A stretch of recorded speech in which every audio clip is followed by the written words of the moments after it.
A swarm of bees that needed a new place to live settled under this table, and I was called to remove them. So I gave the bees a new hive and I started to move them in.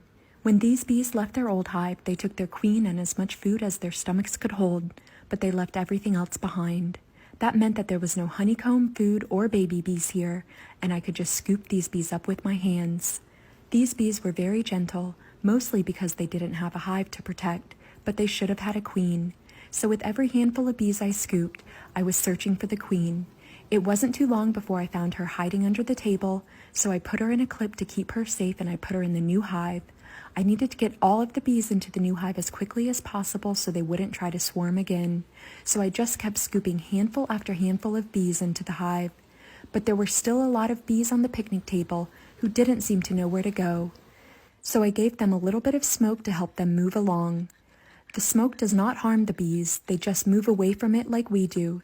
So I used my smoker to herd the colony into the new hive. Then all of a sudden, some of the bees started to recognize the hive as their new home. They began sending signals to the other bees to tell them where to go.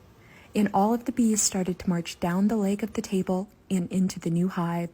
I waited while the bees moved into their new hive, then I closed it up, I loaded it into my truck, and it was another great day of saving the bees.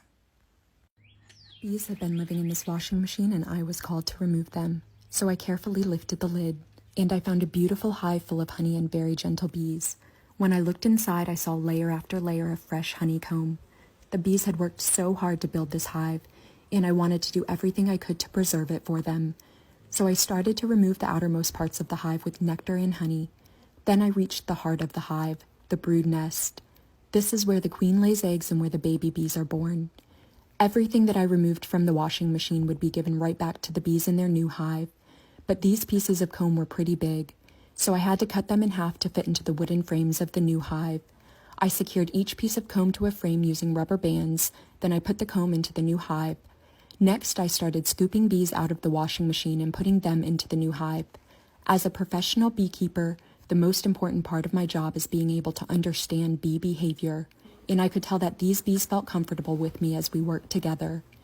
After most of the comb had been removed from the washing machine, I looked around and suddenly I saw the queen at the back of the washing machine. She was a strong and beautiful queen, so I put her in a clip to keep her safe and I put her in the new hive. It looked like most of the colony had moved to the outside of the washing machine, so I used my smoker to herd them into the new hive using a little bee bridge I made for them. I scooped a few more handfuls of straggler bees into the new hive. Then I left the new hive there all afternoon. When I returned just before sunset, most of the bees had moved into the new hive, so I loaded the bees into my truck and we drove home. I had just enough daylight left, but I was able to get them settled into their new home in my apiary, and it was another great day of saving the bees. A small swarm of bees had gathered on this tennis court and I was called to remove them. But once I got there, I realized this colony was in more trouble than it seemed. Their queen was dead, and because the bees were so loyal to their queen, they refused to leave her behind.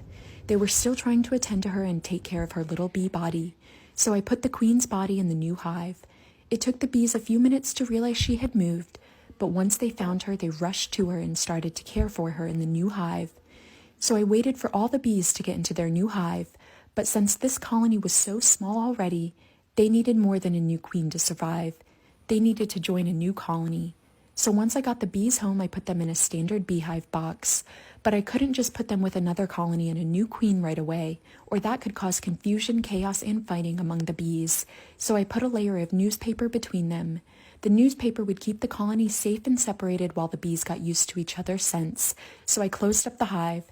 When I checked on the bees a few days later, the bees had chewed through the newspaper and the two colonies had merged together to become one, and it was another great day of saving the bees.